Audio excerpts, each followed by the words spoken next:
Welcome into ESPNWestPalm.com. I'm Wells Dusenberry, and this is the Elevate Sports Institute video podcast. Right now, I'm joined by Luis Alicea, Director of Baseball at the Elevate Sports Institute. First off, Luis, thanks for coming by. Wells, thank you. It's a pleasure to be here. Absolutely. Now, right now, we're pretty much in the heart of the baseball season, Major League, in the summer here, and there have been two interesting signings as of recently in terms of reconstructing deals. One, you have Anthony Rizzo of the Chicago Cubs, and then Angel Pagan of the San Francisco Giants. Now, these two are notable because you have worked with both of these guys recently, and you have really kind of worked in terms of their swing and developing their game. I guess, first off, tell me a little bit what your kind of training methods have been like with those two players. Well, with those two guys, a lot of talent. Both of them have a lot of talent. The difference was for them is understanding the 5 methods of hitting, starting with balance. None of them had balance when they went to the plate. So it was important for them to understand how balance was important for them to be successful.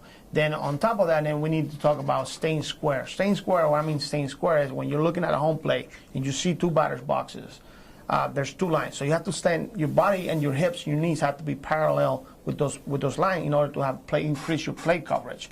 What happens was one of them, Rizzo was really not tight in his stances, so he was lunging forward too early, and he was very inconsistent. Pagan was really wide open, so he was opening his hips. So from there, we went. Step 1 was creating the balance. Step 2 was making sure they stay square to the plate. The third one was creating rhythm. You have to create rhythm. Rhythm creates separation. Separation is going to allow you to see the pitch a lot longer and recognize the pitches a lot earlier. So in other words, at the major league level, you're going to have guys throwing borderline pitches that if you don't have early separation, you're going to swing at it. And obviously the last step is the weight transfers. That means swinging through the baseball. So once you create that pattern of 5 different steps, now the player is going to become more selective, more aggressive, because you're thinking about hit, and take when it's a ball, rather than swing at anything you can hit. So that was the biggest step. And I think you'll see a lot of players still at the major league level that they're good hitters, but when they struggle, they don't know how to come out of these problems. So this system will teach you when you're struggling how to get out of the system. And hopefully you stay consistent enough and understand when you're doing it right and when you're doing it wrong. It's interesting with those guys. These are guys who've been in the major leagues here. Is that kind of hard working with guys who probably have such a developed, almost, regimented game plan and how they're hitting, and kind of tweaking that a little bit? Is that a little bit of a challenge as well for guys who've been developed?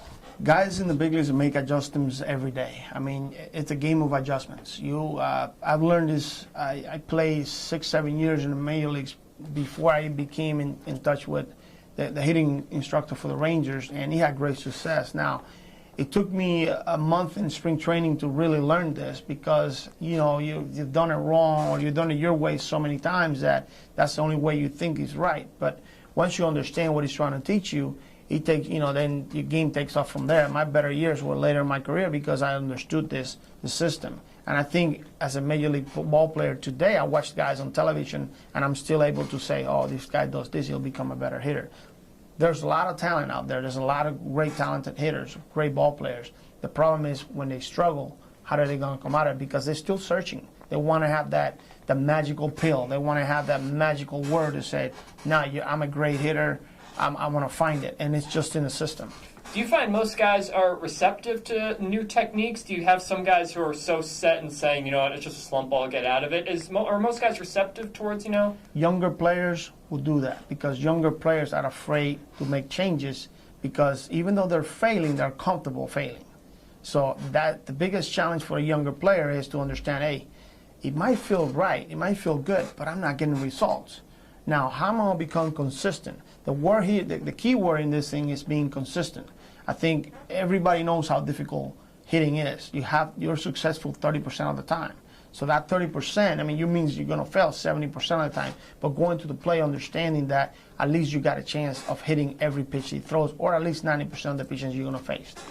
It's obviously a very interesting debate in terms of Major League Baseball players. Now, speaking a little bit about the Elevate Sports Institute where you work right now, obviously a ton of stuff going on there, as always, at Elevate. And one of the big things you've got coming up here is the Developmental Academy. So why don't you just take me a little bit through here what's going to be going on in terms of that? I'm excited about that program because that program starts starts September 15th, goes through December 15th, and then in the spring will be from January 15th all the way through May 15th. I'm excited about that program because that program, we want to teach a young player how to become a better player throughout his career, how to be better by not only on Mondays and Wednesdays, it's going to be team fundamental stuff for the first hour, and the second hour, we're going to give him a piece that a lot of players get at the older time of their career, which is the performance piece. That piece is going to have Bigger, Faster, Stronger by XPE Sports, which is a great program. We're going to teach them how to run properly, how to be more explosive, coordination, and all that other stuff. Now, on Tuesdays and Thursdays, that's the program that I use with a lot of my athletes. The first hour is going to be all defense. The other half is going to be offense. All structure, all fundamentals, a lot of drills. So the kids are going to get a chance to really home in on their fundamentals from the younger age, so they'll become better players than later on. Now, of course, otherwise you got a lot of other things going on. You have spring training, you're going to have coming up on there. Tell me a little about what that means here at the Sports That's Institute. The program we started last year, and it went well. We get teams from up north, and we basically, instead of just coming down, they really haven't played a lot because of snow. It's cold out there, so that's basically the first time they're outside. We want to get those teams down early and really go through a workout for that week, like spring training week. So we call it spring training. Some of the teams do it in the spring, right before they start the season. Some of them come like Easter week or something like that. And we have that program also for teams in South America coming in like in December. That's a good program because it's totally different. They get a lot of work done. They get all of their fundamentals taken care of in an hour, 2 hour limit where they used to do it in 4 or 5 hours. And it's really hard to be on the field for that long. So if you teach them how to do it right, how to do it like a professional team does it, it gets a lot of work done. Absolutely, and obviously a great thing coming up there. And of course, we talk about you got the developmental academy, spring training. Not the only things you got going on there, you also got a ton of tournaments going on as well.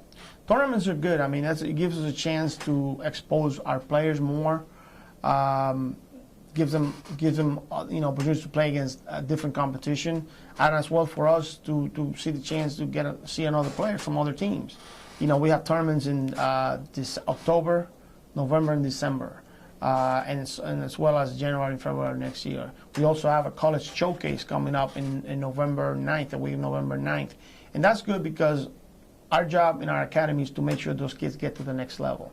So we'll invite a lot of D1, D2 schools to see our players and players around the area. And then, of course, never too soon to think ahead here. Plenty of holiday camps you're going to have going on here as well. Absolutely. December is a great month. I mean, we had the holiday camp December, right before Christmas. It goes all the way until the first week in January. Those 2 weeks are awesome. I think we get a lot of kids from around the area, some kids from up north. It's a fun week. We're being creative and we're trying to create more programs and just trying to get the kids in there. And you're going to have plenty of college teams coming down here as well, it seems, to do a college showcase. Well, that's the intention. I think in October we're having a tournament for college showcase teams.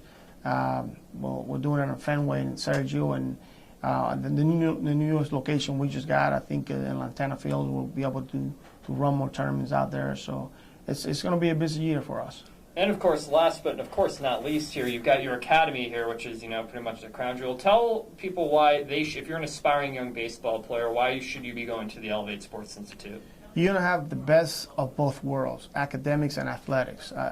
I like pushing our private virtual because if you're an aspiring young ball player with a lot of talent and want to get to the next level, that will be the program for you. You'll be able to not only home in on your academic skills in the morning and get yourself started in college early. Our program, academic program, our private program will be able to set you up for college courses because we have dual enrollment with Lynn University and get a head start. So when you go to college, you already have 12 to 21 credits under your belt.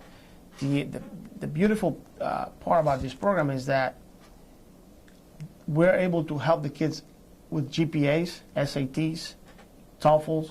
We're preparing for those tests. Now, on the afternoon, you got all the time in the world to work in baseball. And that's what we do. Every one of our coaching staff is dedicated to the player. We're not about winning. We're about development. Our schedules are set in the morning. Our lineups are set, so every player gets a chance to play. You're taking lessons every day. We're not only preparing you mentally to play the game, but we're preparing you physically to play the game. We'll give you the training performance piece that if you were to get it, it's expensive and you have to pay in addition, and we provide all that for you. The amount of games that we play over 100 games in the schedule, fall and spring. We have already 26 games against junior college for this fall, which that's added exposure to our players. 2 years ago, it was hard. We had to call them. Now they're calling us, giving us games. That's because of the competition level is there. And it's great for us because it's easy to send the players to the next level. 21 seniors last year, 21 seniors going to college. That's our trophy. And that's what we like about that program.